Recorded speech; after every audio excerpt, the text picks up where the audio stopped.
So, simple thing, I'm going to make this as easy as we can go. I'm just going to take this leg, I'm going to turn it out, because I actually just want his psoas, not his quads. I'm going to put a hand here, and I'm just going to ask him to hold his leg. So keep your leg up there. Keep it turned. You ready? 1, 2, 3. Disgusting. You weren't ready. Okay, we'll try that again. So just so you guys realize what's happening, keep it up there. I'm going to use this. It is a very strong implement, my finger, and apparently it's connected to everything. Thanks, Tom. So it must be strong. You ready? 1, 2, 3. Oh dear. Now, had I done it this way, which is how most people operate, he's really strong and he's using his quads to do the job. See, the way the body works is if your center core, which to me is your psoas and your glutes, aren't doing their job, you have to go down and you have to go up to find that stability. So what happens is your hamstrings pull tight and your rectus spina in the middle and lower back start hurting, because that's where you're trying to do your glute action from, and it keeps moving, keeps moving, keeps moving.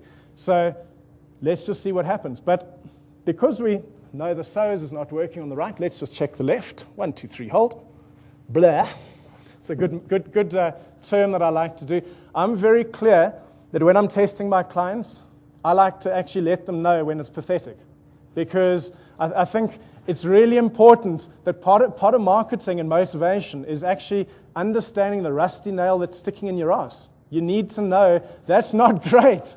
And then afterwards, we want to give them this, hey, look what we can do right here, right now. And so they're uncomfortable, and then you give them a place they can move to.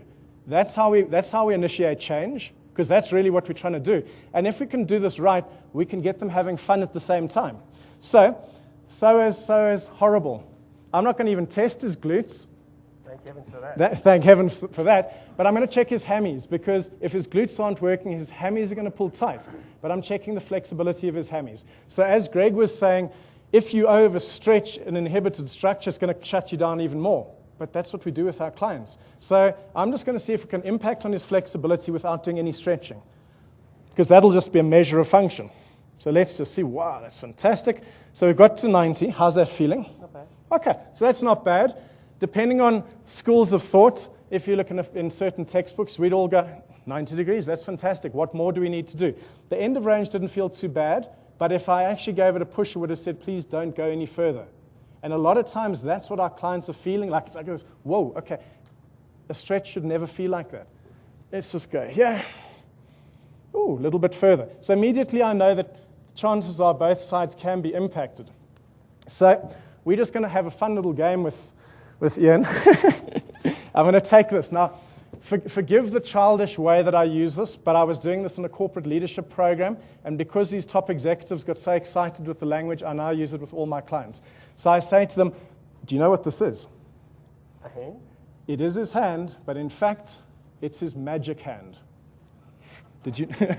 And so we take this magic hand, and we place it over his belly button, and then I take this, and do you guys know what this is? My magic hand.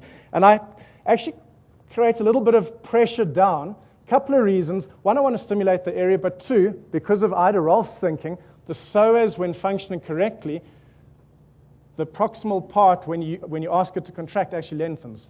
So I'm actually trying to create that. So that's just an extra little bit. So I push down nice and hard, turn that foot out, hold strong. And the fun part about this is there's quite a significant difference. So it's about a 2 out of 10. Beautiful. So muscle can be impacted that quickly. Now, I have fun in my work. When I work with those rugby players, if I know that I can actually connect with my body and they can't, I'm 85 kilograms.